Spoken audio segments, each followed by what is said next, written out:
So back at it again today, another little project. Got to thinking, it's nice to have the garden down in the ground, you know, so we can plant us some vegetables and some plants that'll help provide some sustenance during the old pandemic of the coronavirus. But you know, I'm getting old. I think maybe a raised bed garden might be good, and so I thought I'd try to throw together, it's gonna be a couple day project here, but a raised bed garden using some old cedar posts that I have. One thing about having my acreage, I've had a lot of cedar trees over the years. As you can see, I've got a few of them out here. I brought them over here earlier. And I'm gonna just slowly work on putting together a raised bed garden and put it in the old garden.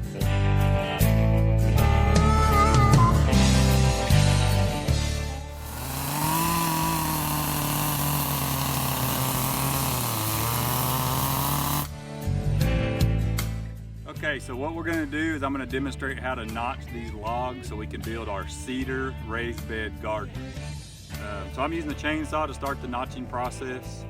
And what I've done is I've measured out 2 inches from the end, 8 inches wide, and I'm gonna cut this at approximately a 45-degree angle, just guessing, down so that I can make my notch kind of like a Lincoln log so they fit together.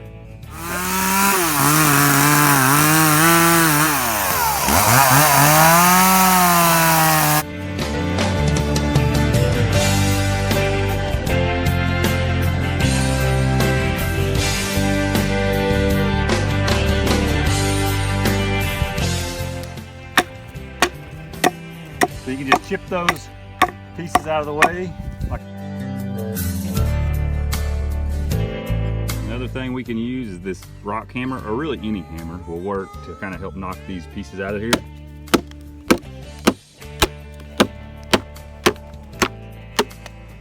Gives you a little more precision than using the axe.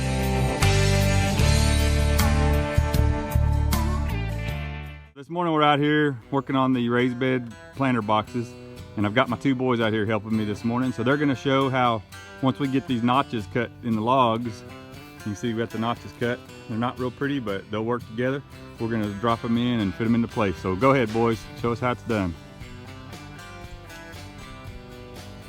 And roll it over, drop it into place. How's that fit look? Pretty good? All right, thanks for the help, boys. Got a computer fits the palm of my hand. Well, as you can see, folks, we finished the raised bed garden, at least the frame for it. I still need to come in here and put some black plastic down. Action. All right, so what we're doing now is we've got the raised bed built, and what we're going to do is we want to line it with typically landscaping plastic would be the best, but to save money and time, and since it's you know, QuaranTime, and we're really not supposed to be out running around in stores or public places because we're supposed to be practicing social distancing. You know, I had these lawn and leaf bags, the heavy duty ones, like you can get it like you know, these big mega construction stores, home improvement stores, whatever you want to call them. And so we're just going to split them, and we're going to use those in place of the landscape fabric. So Boyd's going to help me out by cutting this bag right down the seam. My job, 'cause my boss is a jerk. Some man on the corner and he's so what we're going to do now is we're going to put this sheet in here. We've already put 2 in, trash bags, whatever you want to call it. So we'll just put them down in there, boys. And then what's going to happen is we're going to fill this up with the soil, and it's going to overhang for now, and we'll come back and we'll trim it off. We need drainage holes in this plastic because we don't want it to just be a swimming pool for the plants. So we're just poking some drainage holes through this plastic. Again, the plastic's going to give us the chance to have good, fresh, weed-free, contaminant-free, you know, parasite-free soil. So we just carried over our soil, or what we're going to use to plant our vegetables in. So we're going to do a mixture of the garden soil, peat moss, and a little bit of cow manure. We'll put it all in here and we'll just kind of blend it up. We'll be ready to go then. Before we begin putting our soil in, we're going to use a stapler and just kind of staple the plastic around the top to keep it from sliding down in there, make it a little easier to work with the plastic.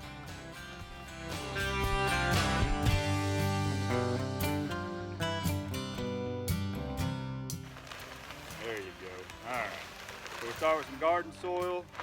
Now we're going to add a little bit of this peat moss.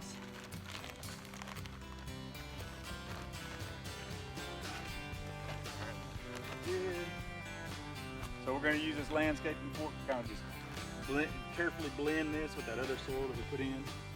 Try not to rip your plastic that you just put in. Okay, so we're going to pour the rest of the potting soil in now, the garden soil, and then we'll put the manure in, we'll work it in some more, and then we'll be done.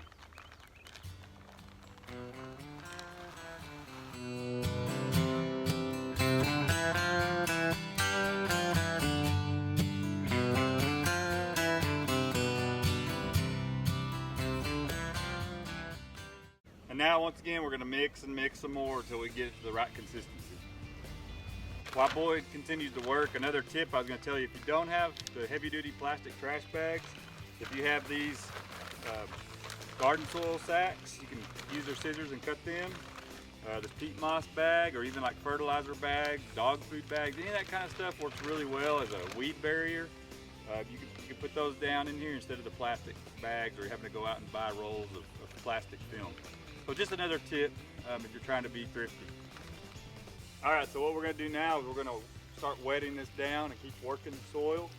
So, because this peat moss is really dry, we need to incorporate some moisture into it. Go ahead. All right, so what we're going to do is we're going to now trim this plastic off using a utility knife or a pocket knife or something like that. And then we'll go back and maybe put a few more staples in to kind of hold the plastic up. So here we go.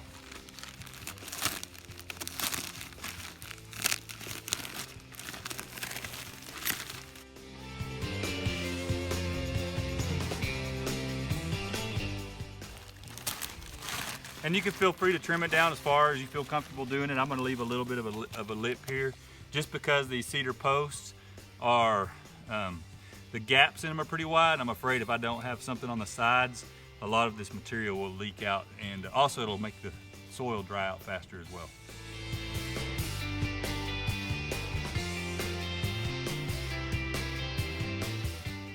So right now, I got my son, we're gonna try some potatoes, just one row of potatoes in this raised bed on this one side, and then we'll do something on the other side. Who knows, I've done potatoes before in the regular soil. They didn't do real well here. It's a little late in the year, I think, but we're gonna go ahead and give it a shot anyways.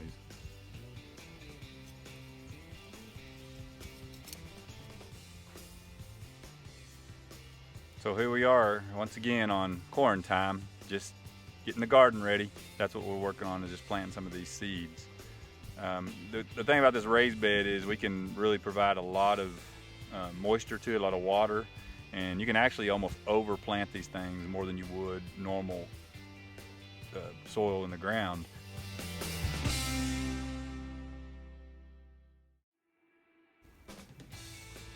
All right, so we got our planter box planted up. There's several things in here. We went ahead and bought some vegetable sets as well for here, and we'll do some vegetable sets in the ground as well. We'll kind of keep you updated via YouTube videos throughout the season to see how everything does.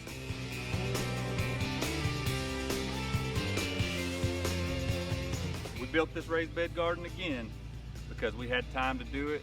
Didn't really have to do it, but you know, it's a good way to pass time when you're on QuaranTime.